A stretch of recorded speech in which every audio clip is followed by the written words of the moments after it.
parcours il est long, enfin long, tout est relatif, mais ça commence déjà comme je l'ai stipulé tout à l'heure par le rap.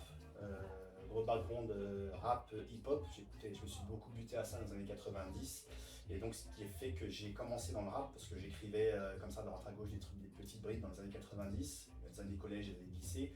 Des aspirations Grosse influence, ouais, rap français beaucoup. Rap français. Carré un petit peu, mais pas Ok. plus que ça, plus français, notamment MC Solar, qui m'a D'accord, vraiment donné l'envie d'écrire et de rapper. D'accord. Ce qui a fait que j'ai commencé donc dans le rap officiellement avec un groupe de rap en 97-98 qui s'appelait Exécution sans appel, la cassette que tu m'as filée tout à l'heure. Ok. On était trois précisément avec le concepteur musical, le beatmaker comme on dit maintenant.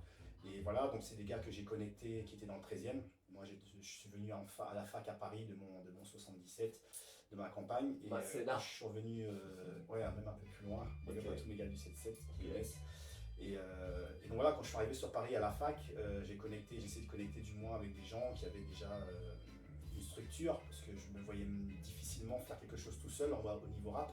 Quand tu arrives dans une grande ville comme Paris, c'est compliqué.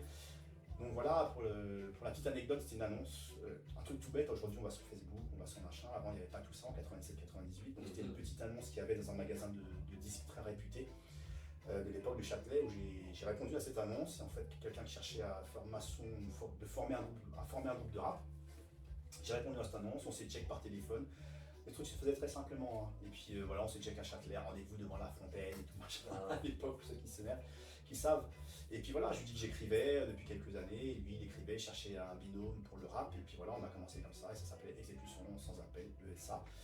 Big Up Paradox, si il a écoute, machin, voilà. C'était mon binôme de l'époque. Et puis Magicien Zik, qui était le concepteur musical. Donc ils étaient basés, eux, dans le 13e. Moi, j'étais dans le 19 à l'époque, lui c'était dans le 13e. On a commencé comme ça, 97-98, dans le rap. Et puis, petit voilà, chemin faisant, on a continué comme ça 2-3 ans, 4 ans, 5 ans, je sais plus. Jusqu'au début des années 2000 où voilà, j'ai tourné un petit peu plus du rap au toast, ce qu'on appelle le toast, c'est-à-dire le chant, ragamuffin, plus une vibe reggae.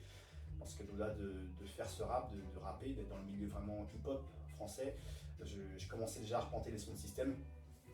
Début des années 80, des années 2000, fin des années 90. Et puis voilà, donc ce qui fait que je baignais dans tout ça, rappeur d'un côté, mais très très gros fan de reggae aussi, de dancehall, etc. Depuis très longtemps, j'ai fait du dancehall depuis très longtemps, depuis le début des années 90, donc j'ai toujours été baigné là-dedans. Et j'ai mélangé un peu ce style rap pour revenir au toast, pour faire voilà, que je sois voilà, rappeur, toaster à la